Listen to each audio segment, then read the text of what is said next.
This is what I imagine. My father was dying of a diseased lung, liver, or kidney.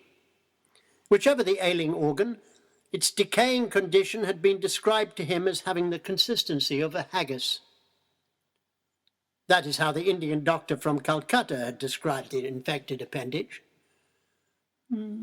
Spotted, like a haggis, he had muttered as he stared at the ghostly image that was scorched on the grey and white X-ray film in the ward, where only one fluorescent tube worked, and the fly strip, loaded with its catch, hung limp from the ceiling.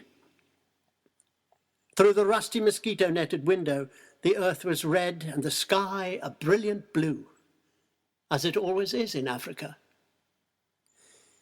The Indian doctor from Calcutta had recently received a letter from his brother in Birmingham, England.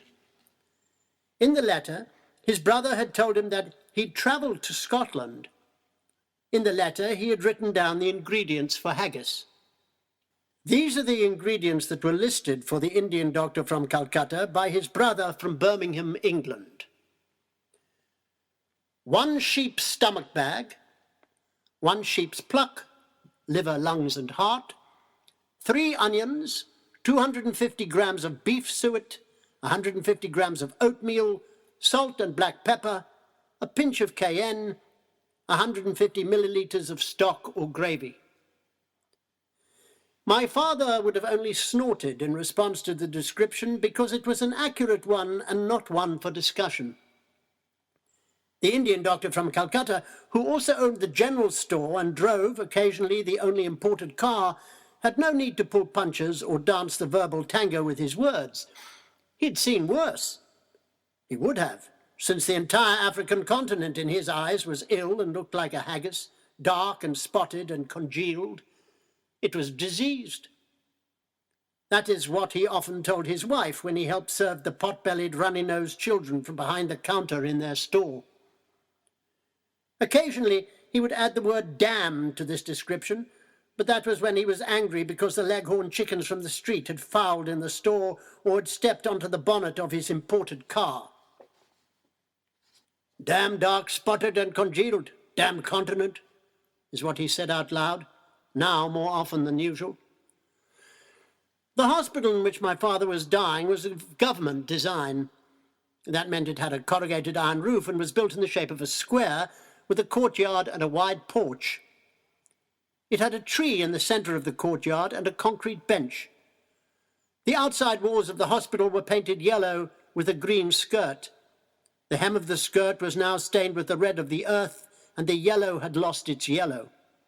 The roof, which popped and whispered in the heat, was silver in colour, and in the evening the branches of the tree would attract the hens to roost. There was 1 tap of running water, which was attached to the borehole pump alongside the dirt road in the courtyard. A not-so-ill patient would have been nominated to guard over this precious commodity. The tap leaked, and the pool of water attracted many worker bees during the day. On the porch, waiting patients would sit with their backs against the wall and wait.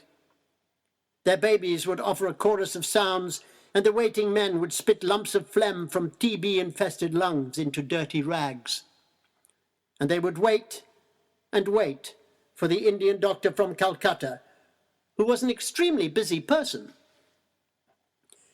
My father would have been able to see these waiting, patient people from his bed in his private room. He would have been able to see them through the only door as he lay on his back on the rough grey blankets and the overstarched linen. Perhaps he admired their tenacity, the occasional gesturing of mothers as they waved off persistent flies or pushed away the noses of ever-hungry stray dogs. Perhaps he didn't.